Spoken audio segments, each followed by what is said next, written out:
Today's waffle is persimmon, raspberry, mango, and banana.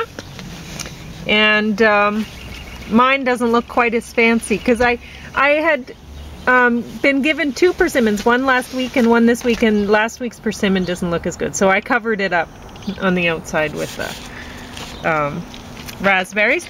And I'm going to be talking about Bone by Bone, and this time a kid's book, The Mysterious Benedict Society and the Perilous Journey. So I'll talk about those briefly, and then I guess I'll just put it over to James because I don't really have anything else. And plus I want to eat the waffle. So I'll talk about Bone by Bone first. This book is a great read. It's a great read guaranteed. It's one of those books, and I've reviewed one of those before and it was not a great read, but this one was. The story is so entertaining that I didn't want to put it down. There are several mysteries in this mysterious town. There are interesting characters. My favorite are Isabel and her mother. Well, her mother more, but both are interesting characters. I love the bird sounds written out throughout the book. I've never come across something like this. There was a lot of yellow in this story. Yellow rain slicker, Rolls Royce, dog, flowers on Josh's grave. And I think, you know, the Bone by Bone, it's written in yellow. And at first I was like, why is the cover red? But, I mean, that's common in mysteries, right? The red blood and whatever. But anyway, in the beginning of the story, the judge sits with the jawbone of his son. In the end, Oren sits with Hannah. It's a well-crafted story, but I am a bit confused about Ad Winston. I'm left thinking that he was a mean man who was a coward and made claims of his own brutality that were exaggerated. Mutilation, but not likely more done by his own hands. The ending was disappointing. Oren should have deciphered what happened from Sarah's bird journals from the time of Josh's murder. Too bad. I don't know why it didn't go that way. It was leading up to that the whole time, and you know, why put the interesting thing of the bird sounds and the bird journals and stuff in if you're not gonna use them? Anyway, I still enjoyed the story. Also, what's with the gay obsession? One character isn't gay, so others must be. There'd be nothing to suggest Dave was. That was lame. If you get to that part in the story, you'll be like, yeah, what's that about? You know, anyway. So, but I did enjoy reading it, so I would recommend that people do so if you have some time on your hands and you're like, I can't deal with the stress of the whatever that's going on right now, and you want something to distract you, then one. Don't go to a restaurant to distract yourself. No, don't go out into public and mix around and whatever. Try reading. It's a great pastime, and it makes your brain smarter. Yeah, you might even improve yourself.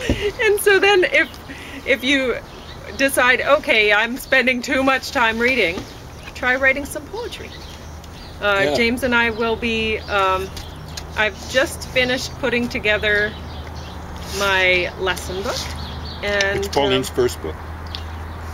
It's your first book? Well, I guess it is, because I have written many books and never did anything with them. Like they were practice books, and I was planning, they were kid stories mostly. I was, you know, they'd be maybe 100 pages or something, but I was planning to just tweak them a little bit and make them for my daughter. So that's what my whole, everything that all my art, everything that I've done up to this point, that's what it was for. It was just practice for including my daughter and surrounding all of this creativity with her in the center of it, so that she'd be really special. But anyway, because isn't that great? I mean, if you have your own child and then you read them stories that they're the center of it. I don't know. Maybe I was silly. Yeah, just written by your parent. Yeah. So anyway, but there have been people that have made comments like, oh, I would love to sit down and talk with James. Well, maybe you want to learn some poetry writing from James this summer. That would be a great way to sit down and get to know him, talk to him a little bit. Yeah, you've never mentioned that. Yeah, well, Anyone who's ever said that, I'd be interested in talking with you. there you go. So, and I mean that could be people from way around the world, I don't know. Mm-hmm. So, but anyway, well, I'll be putting more of my content into my blog posts written format rather than on the videos from now on.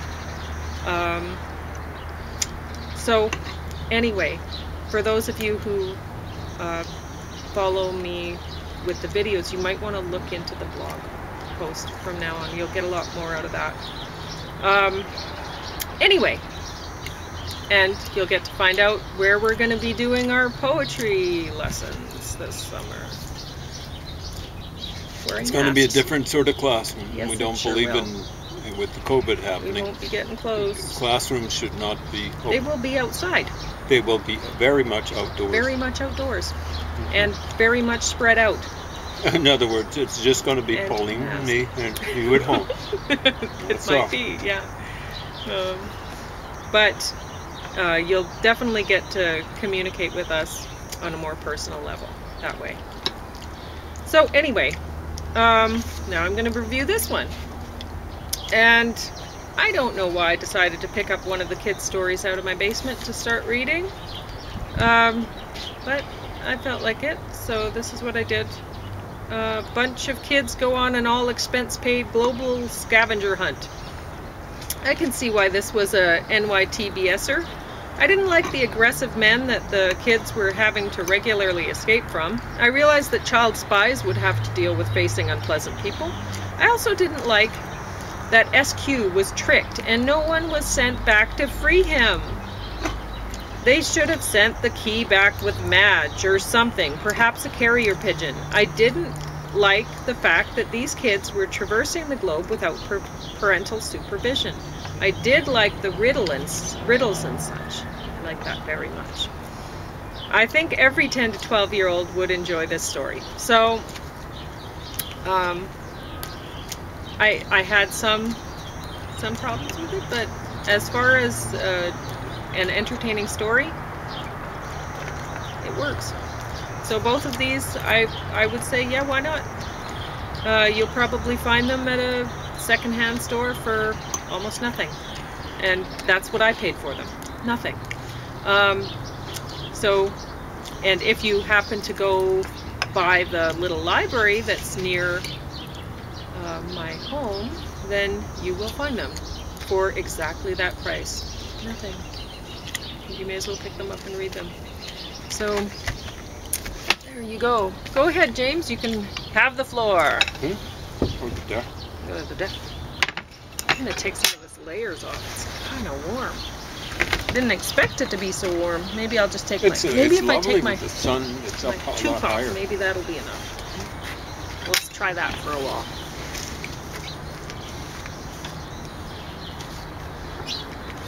So these are going to be re-reviewing, these two books here. And this is going to be something like a preview.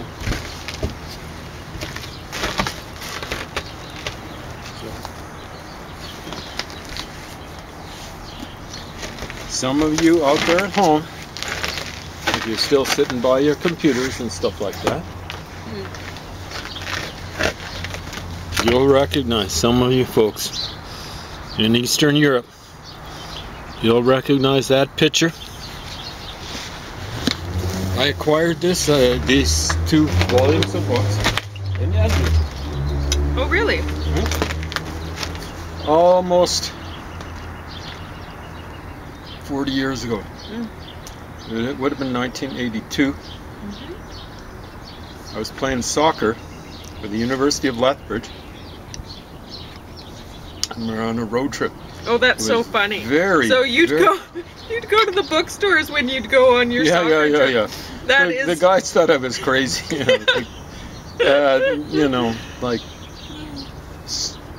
athletes are the stupidest of the people at university, on average. There are some exceptions. And then they get shuffled into management positions. They get shuffled. One guy who was on that got into management with the city of Lethbridge. I can remember, I just ran across the mother of one of the kids, a nice kid. I'll just call him Andrew. He was a nice guy. And his mom was a nice guy too.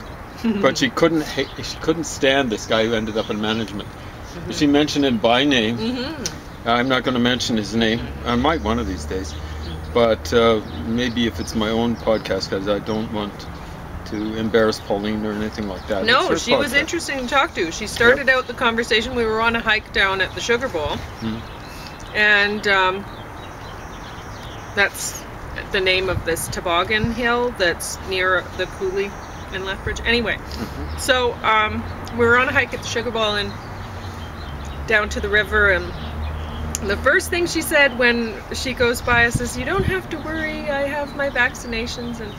And then after that she said, "You know, it's happening again." And I don't even think she said exactly what at first, and we were like, "Yeah, we know." And but what she was talking about is how she had lived through she was older, she was retired, and she'd lived through the bombing of what was it, James? Coventry. Coventry. I think it was at least borderline fire bombing. Okay. It was mass bombing. It was a war crime.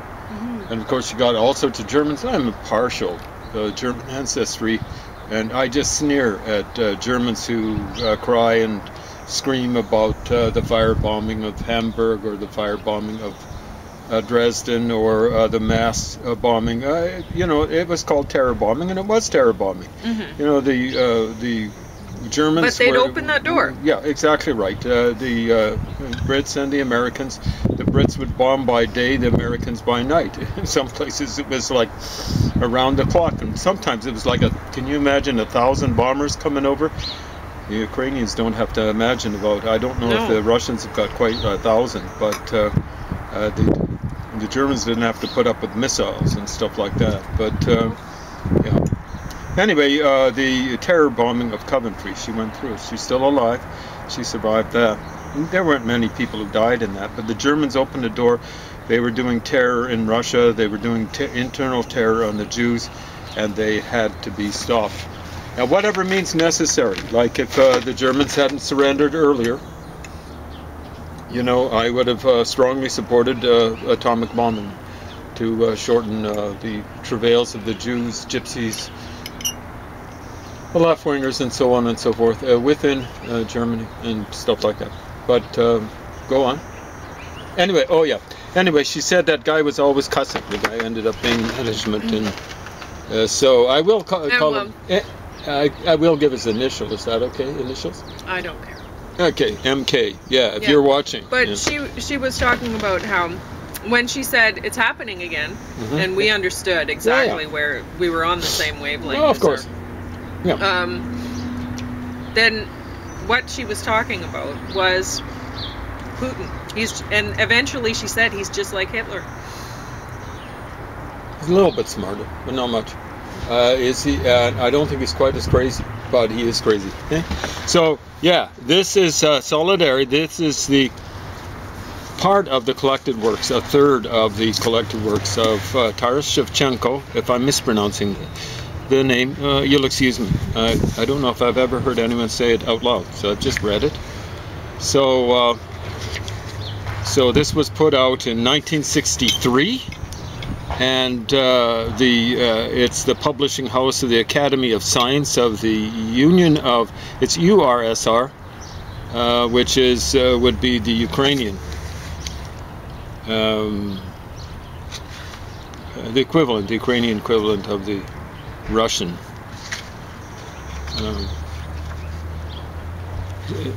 And it's in the original Ukrainian. And these are his poetic works. I believe that's why I got them. They're 6-volume collected works. I did the right thing and got just the poetry. So I'm showing this in solidarity with the Ukrainians. You want to mention a bit of your ancestry, or do you want to keep that to yourself? Okay, Pauline is 1/4 Ukrainian. But as you can tell, my solidarity with the Ukrainians goes back 40 years. I met Pauline a little over 20 years ago or something like that. Huh? Well, my grandma, Ukrainian grandma, yeah, she was a wonderful didn't person. teach me any Ukrainian or anything. Yeah, she was saying. And I would ask her when I was little, teach me. And she'd say, you don't have to know anything but English. You don't know have to know any language besides English. She refused to teach me. So she felt very strongly about that. I don't know. So I told myself I was going to try to learn Ukrainian, at least to read it, before she died. But she died about over 10 years ago. She liked James right away.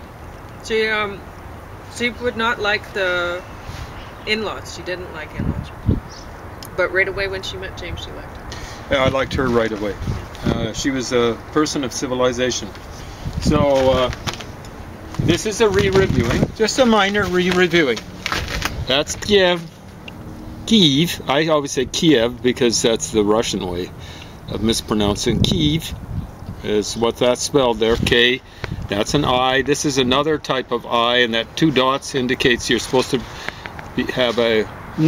I think you're supposed to say it like 2 different syllables, and that's a. Even though it looks like a B, it's a Russian or a Ukrainian and a Russian V. Okay. And it's in, I believe that would be the colors of autumn. So I reviewed this a while back, but you know, I think Pauline might have noticed that there's been a little bit of a theme to much of the stuff that I've been reading that hasn't been of a linguistic nature. Some of it has been of a linguistic nature. And you've noticed that I've been concentrating, not entirely, on Russia and China, but particularly Russia. Have you noticed that? How so many of the reviews have been about communism and Russia in general. So this I reviewed just recently, Kiev, the photo album. This was after Putin's Napoleonic little foray into the Ukraine. So this is to indicate our solidarity with Ukraine. And as I was saying, it's not just because of Pauline's ancestry. I'd be as strongly supporting the Ukraine against Russian terrorism if I weren't married to Pauline. No. Now this is intended for the Russian Secret Service, the Russian military. The oligarchs, I don't think you have as much power as you might like to think that you've got. No. So there's chit-chat on the CBC about Russia, like Putin really, wanting to shut down, I guess it's Facebook, other social media sites in Russia, because there have been on those media sites calls for his assassination and the calls for the assassination of Lukashenko. Well, and really, I mean, it makes sense that people are trying to reach the people in Russia because, I mean, that's really their best bet. Like, people may be thinking, oh, you know, Russia's declaring war on everybody. No, no, no. This is not exactly what's happening. China declared world war on everyone. Every other person who wasn't Han a couple years ago. And when they unleashed people aren't figuring COVID. it out. People haven't figured it out. Insane. A lot of politicians who welcomed the spread of the pandemic. I'm afraid. And they certainly let it in with open arms. And they're letting it spread now. Let it in and let it spread. But anyway. You're doing the work of the Chinese. Yeah. I'm talking the People's Republic of China. I want to make that clear. Yeah. There are many Chinese people. For example, the majority of people in Taiwan, they're not the natives there. It's, you know, the People's Republic of China think they have a right to that. No, you don't. But this, what I'm saying anyway, is how Putin has declared war on the Ukraine, and he is spending much of Russian resources, including Russian lives, on his quest. Including conscripts' lives. But it's not in the best interest of the Russian people. It's not in the best interest of Russia. He has this idea that he's the big man on campus, and he's not. In the world. He's got this idea that he should be leading the world against China. He thinks that he's an ally of China. Nobody's an ally. Nobody's an ally of the People's Republic of China. A temporary ally. Exactly. He's an ally and he's not of going to win. China.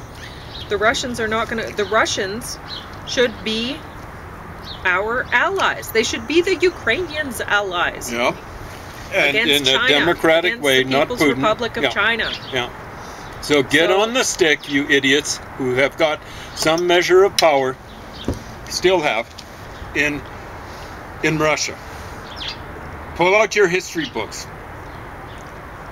Read about who Stalin allied with on the 23rd of August, 1939. It was Hitler. And he was doing then what the Chinese are doing with you Russians now. He was saying, go west, young man, like Horace Greeley, only in a different way. Go west, young man, i.e. Adolf. Go west, young man. Yeah. Go west. He allied with them, much more formally than the Chinese have done. The Chinese might have a secret pact with Putin. They were conducting, before the Ukrainian invasion by Putin, they were conducting military exercises with their navies in I think it was the Arabian Sea or something like that, extension of the Indian Ocean, somewhere in the Indian Ocean.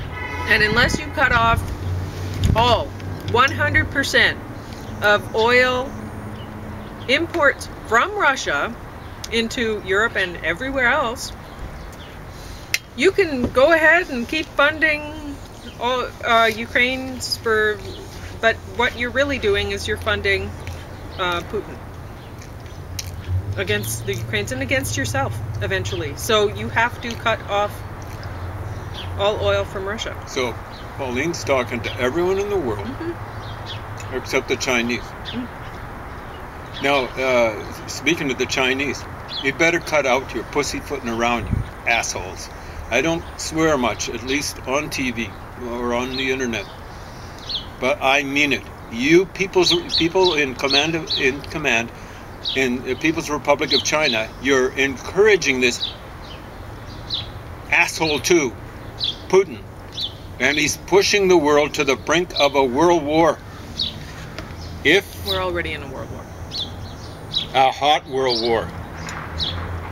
Now, in other words, where nuclear missiles are going to be exchanged. The Americans have got lots of missiles, so do the Russians. If they get into a hot war exchanging nuclear missiles, they won't destroy each other and let you people from the People's Republic of China take over. They will toast you to a crisp. They've got enough.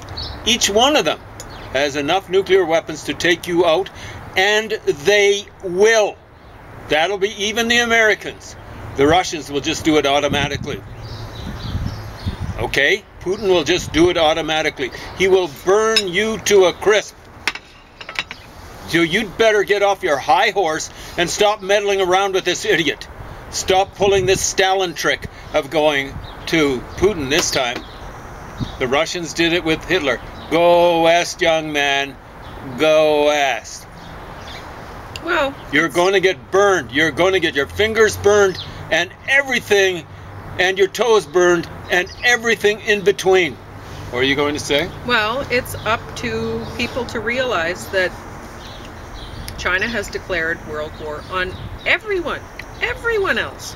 They've declared World War, I call it World War VI.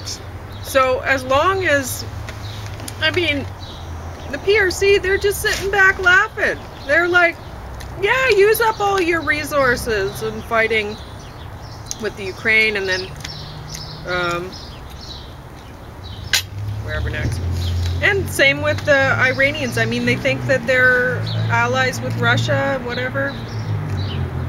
And I don't think the people in power there don't give a flying flock. I said flock, whether they live or die. They figure that they're going to paradise, and everyone else is going to hell, and that'll get sorted out after the last, or during the last day, the last judgment.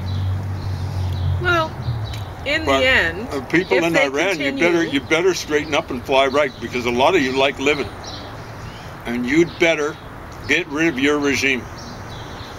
well, there won't be any more Islam, because China, once they take over there will be no more Islam. The fate of Islam will be the fate of the Uyghurs.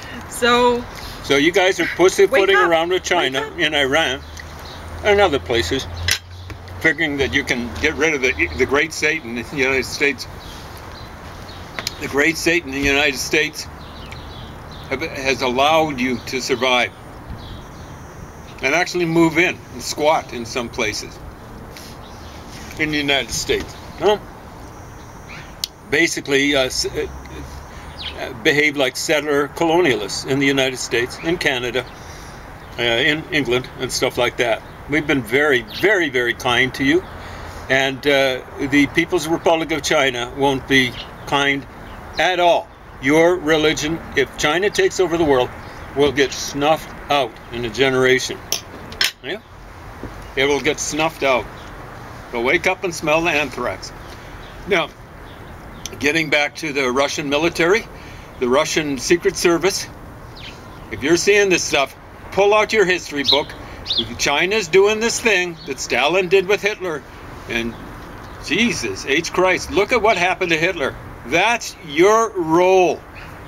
You guys are he's destroyed conventionally. What was that? The fate of the Russians is not going to be like the fate of the Germans, because they're not dealing with the Americans. Okay, you're looking at the long-term thing. I'm looking at the short-term thing. Okay. Yeah. Now I'm dealing with what they should be looking at. You should be looking at your history books. You should be looking at some maps. You should be looking at some figures on demographics. You should be looking at some figures on per capita GDP. Way back when, during the Cold War, you were, if I'm not mistaken, the Soviet Union, you were the 4th biggest country in the world in terms of population. That's what really matters. The land surface doesn't matter that much. Okay, you're the biggest country in the world in terms of land surface, but you're not as big as you were 30 years ago, 31 years ago. Because you lost so many of the republics. There's a lot of land surface which nobody wants to live in. It's like Canada. You look on a map and you're like, wow, Canada's so huge. We got room. It's like crowded at the border. Yeah, we've got so much room, the Fogoshis say, and we don't. Every country in the world is not just crowded, but overcrowded now. Now, Russia, you guys in the military and the Secret Service, take some notes. You should have made these notes already. You were the 4th biggest country back in the Cold War. That was only 30 years ago. Now you are, I believe, the 8th biggest country and dropping like a rock. You don't have the population base to be